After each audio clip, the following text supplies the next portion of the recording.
try to pare this down as much as I could. Anyway, so the edge, there is no honest way to explain it because the only people who really know where it is are the ones who have gone over it. It's a quote from Hell's Angels on page 262.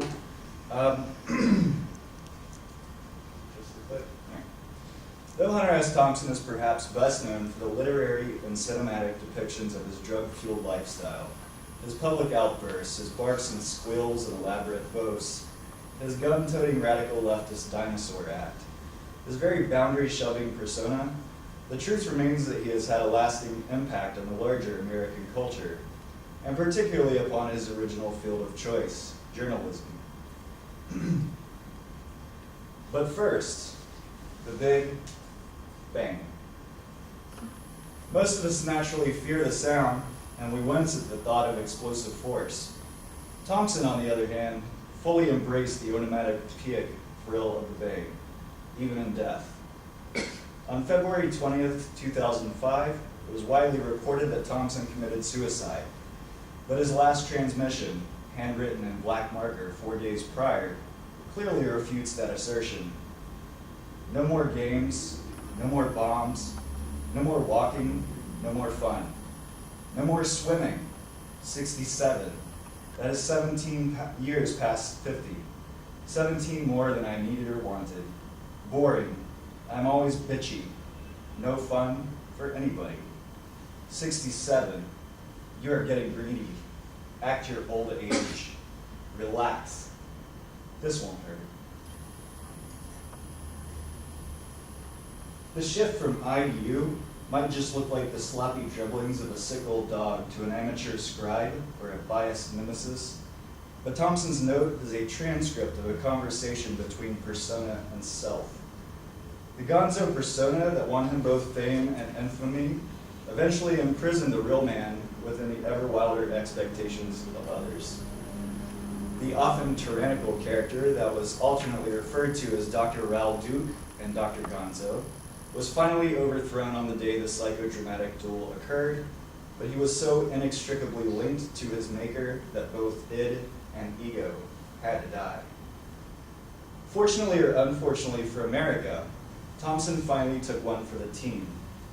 His last written words characterize his I as boring, bitchy, and no fun, and his you as greedy, which left neither the true self nor the persona in their former fighting shape during a series of earth-shaking events that stunned even the biggest of bang lovers into naked poignancy. Thompson might have killed the persona and the self because neither could muster the vitriolic genius to combat the cruel machinations of power that he so feared and loathed his whole life. Perhaps he also committed to the complex death act out of fear of the day the fulcrum of his duality simply crumbled from the weight of its own impression. I propose to explore that impact, examining the crater that is left from his suicide, in terms of the strong possibility that his own influence might have caused him great ethical discomfort. A brief tour of an internal psyche long ago made embarrassingly external and even widespread, if you will. In fact, I will argue that recognition of his problem brainchild Gonzo and its progeny might have driven him, at least in part, to the final act of self-destruction, and that many of those conceptual offspring enjoy residence at 24-hour news outlets such as Fox and MSNBC, both of which are often criticized for extolling proven biases and opinions, rather than preserving any semblance of journalistic integrity or nodding toward objectivity. Regardless, Thompson's life, including his last action on this earth, insisted that bangs are better than whimpers, a sentiment that has since won him final praise from many fans, including spirited American liberals, conservatives, and libertarians alike. The original effect of Thompson's dissociation from self was to destroy the illusion of objectivity, in journalism specifically, and human discourse more generally. Over time, however, the character was caricaturized into smarmy comic strips, Doonesbury fans, and into the drug and drink-soaked reality of an old angry white man who was left with plenty of axes and little left in the way of a grindstone. Over the course of his career, Thompson himself often owned up to his religiously subjective style and methodology of reportage, collectively and abstractly labeled with the Gonzo sticker. As a political and sports page reporter, the writer never presented any illusions of objectivity, but rather unabashedly reached for more personal, more important truths that grew out of the counterculture movements of the 60s and 70s.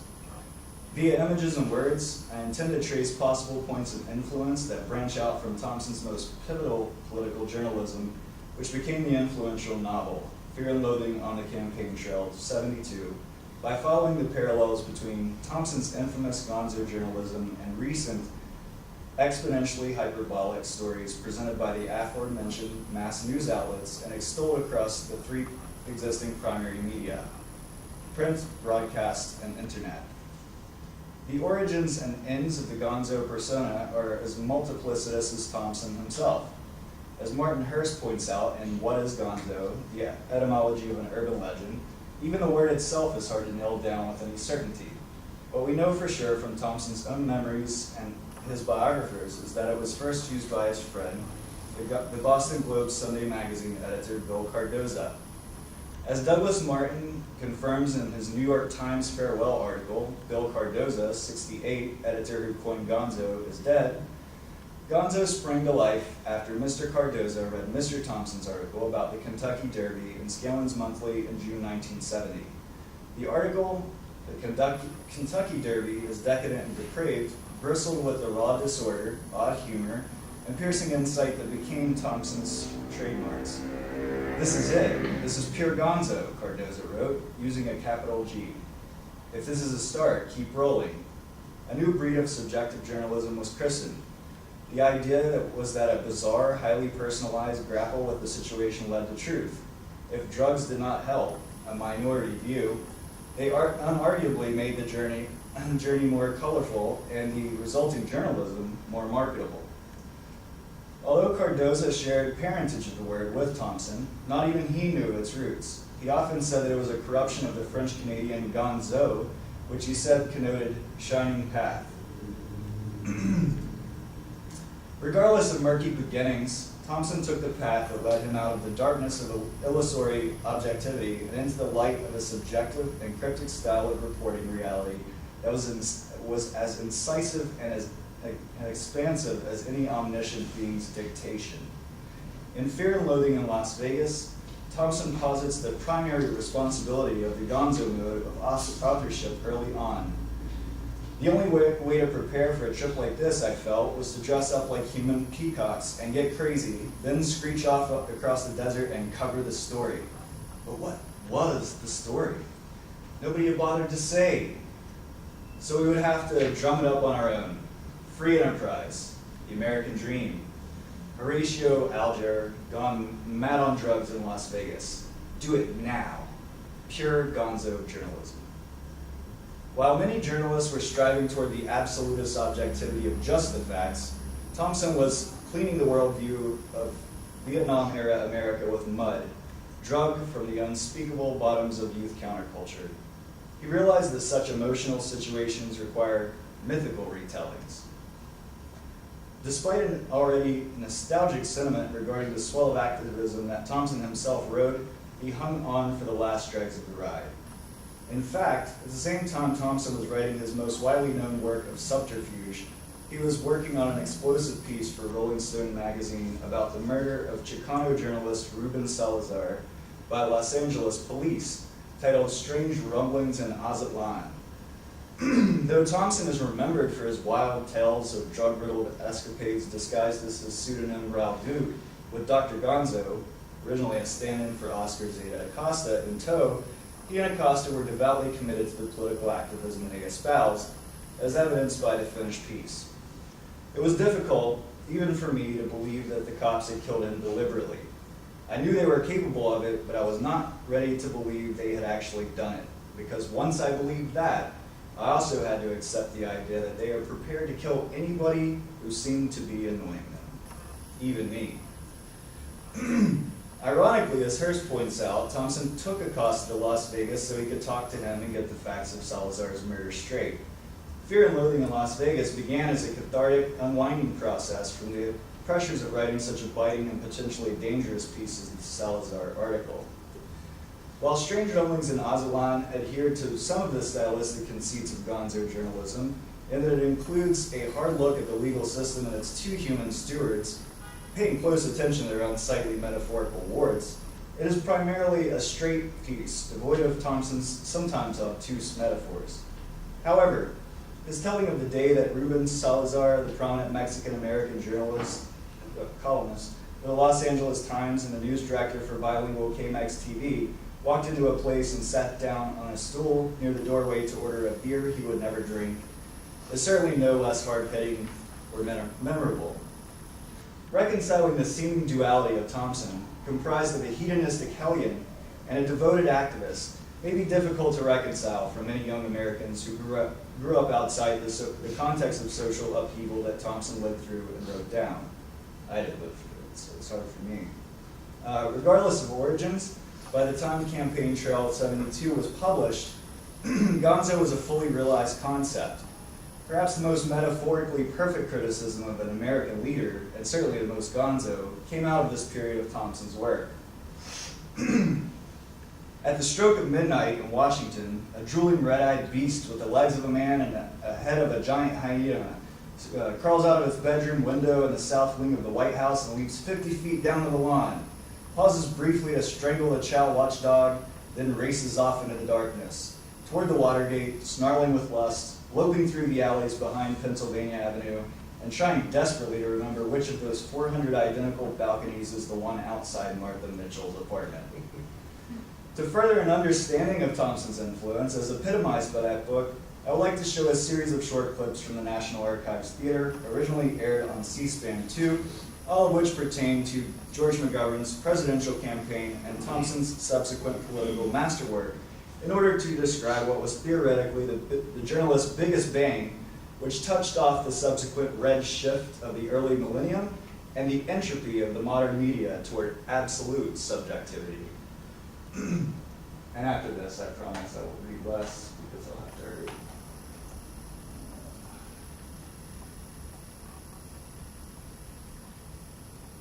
Too sound.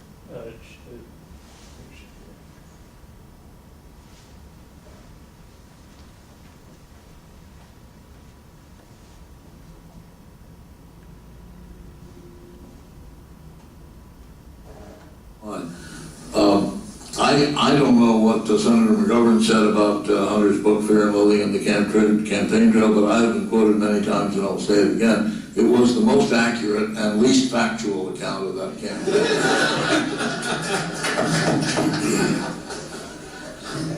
That covers a lot. You want to think about that. 1972, you also found, however, an extraordinary overtaking of campaign coverage by what has been called, I think accurately, the Teddy White syndrome. Teddy was a marvelous political reporter who wrote a book in 1960 called The Making of the President, 1960, and then wrote one each 4 years after that. And he really did revolutionize political coverage because he stayed with the campaigns and he wrote about things that nobody had written about before. Money. How campaign contributions were developed, endorsements, how you got sheriffs to support the campaign, what it meant in West Virginia to have certain people for you and against you, how campaigns were conducted, polling, fundraising, all the rest of it, speech writing, all the techniques of campaigning, and very little on the substance, which he wasn't trying to get at. But he was talking about how campaigns were conducted and how eventually they were won and lost. And that book had a profound influence on everybody, I think almost everyone who wrote about politics for a living. And I think the American press, the political press, ever since, have tried very hard without thinking about it to write that book every day. And those are the issues that you hear about.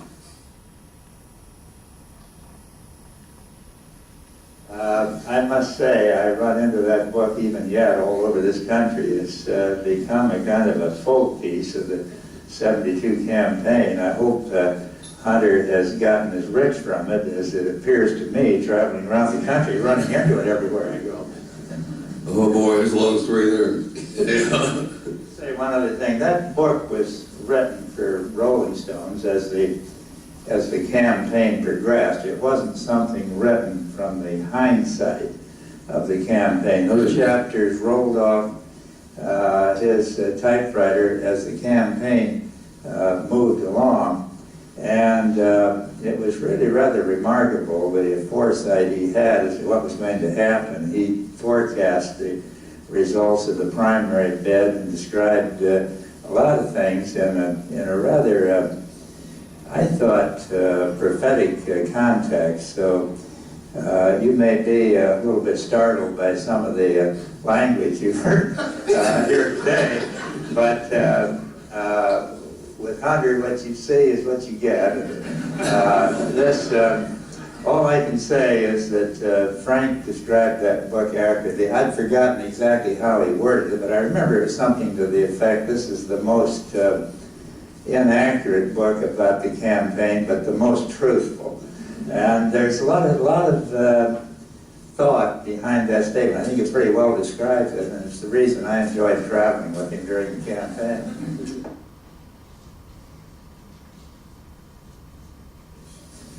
Yes, I fault the press. I fault every element of the press for not at some point in time saying, wait a minute. Because it hasn't improved any since then? You think? I don't think they've improved now. Everybody polls everybody else. Yeah, it's worse though.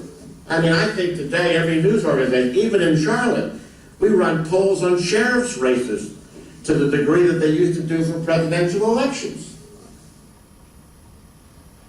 I want to point out a few things about that video. I'm going to do it in kind of a shorter form than I've written here.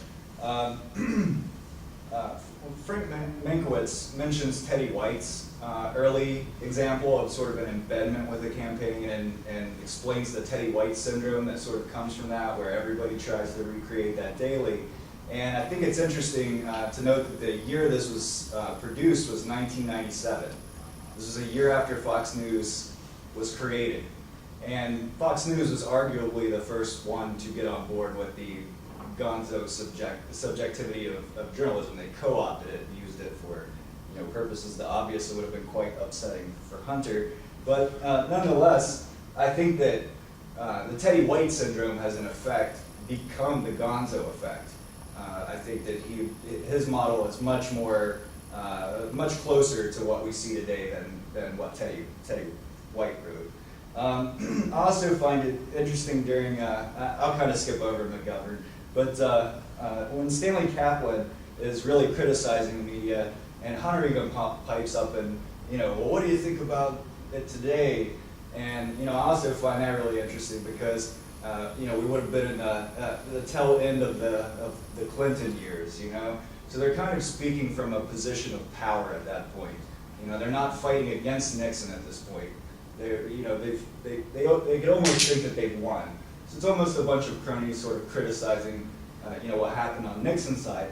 But here's what I think is most interesting about this video, which I've pared down quite a bit. It started out over an hour long, and nobody mentions their own complicity in what's happening in the media today, because during that campaign, one of Hunter's Gonzo tricks, it is quite amusing, but Edmund Muskie, one of the opponents in the primary to McGovern, Hunter freely admits to having spread a rumor about him that he used a rare drug called ibogaine from Brazil. And it started, the press picked it up and ran with it.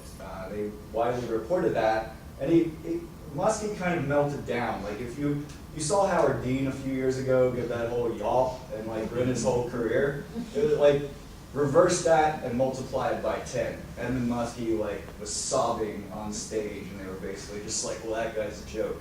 Done. It was done after that. And you see that sort of thing today, right? You get the birther movement. You get all these frankly bullshit rumors started, and the media runs with them. Doesn't even bat an eye, and we'll keep running with them as long as it puts people's asses in front of the TV, So I do think there's a little bit of at that point, I'm not sure if Hunter really had faced it yet, his complicity in some of that. But I think he eventually probably did, and it sure disturbed him. But you know, it gets kind of fuzzy. Okay. It gets kind of fuzzy between 72 and when Hunter killed himself, but we do have a lot of his words, and Hey Rube is probably the most exemplary of those words. He did hit close to that genius again, maybe. I'll just point out the last couple of lines of this quote, since I am getting crunched for time here. Osama bin Laden will be a primitive figurehead. We're going to punish someone for this attack, but just who or where will be blown to smithereens for it is hard to say.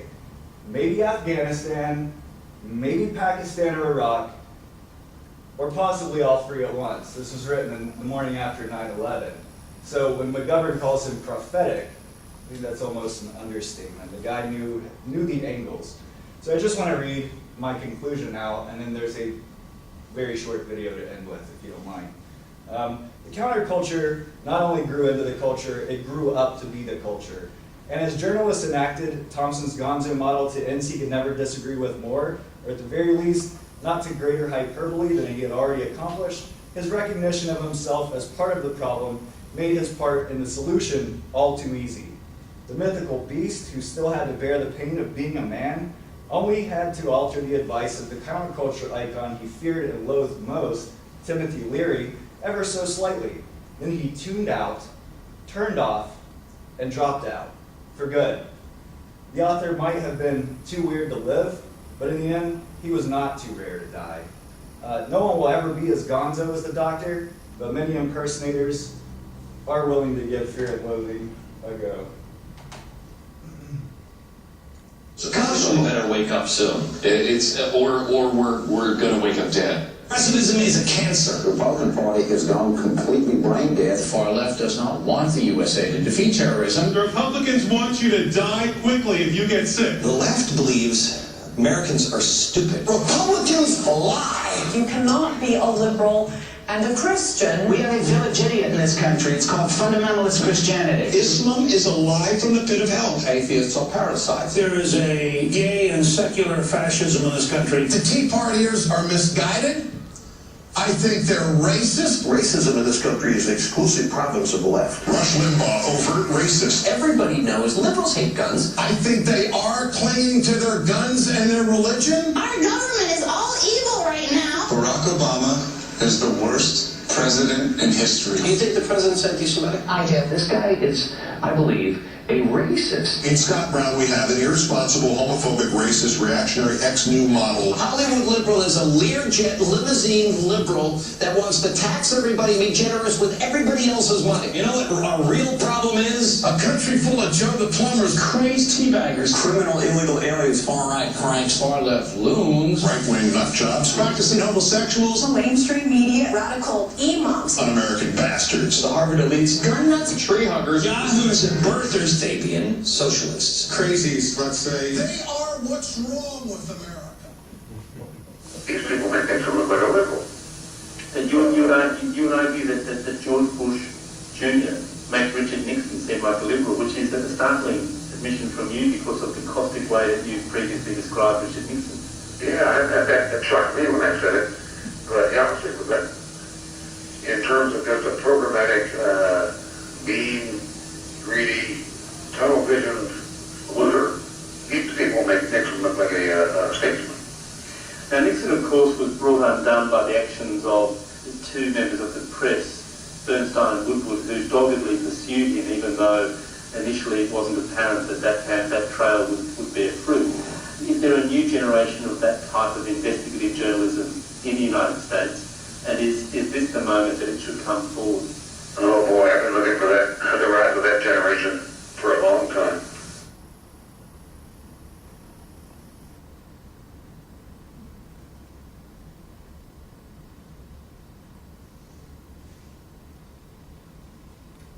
And that's the end.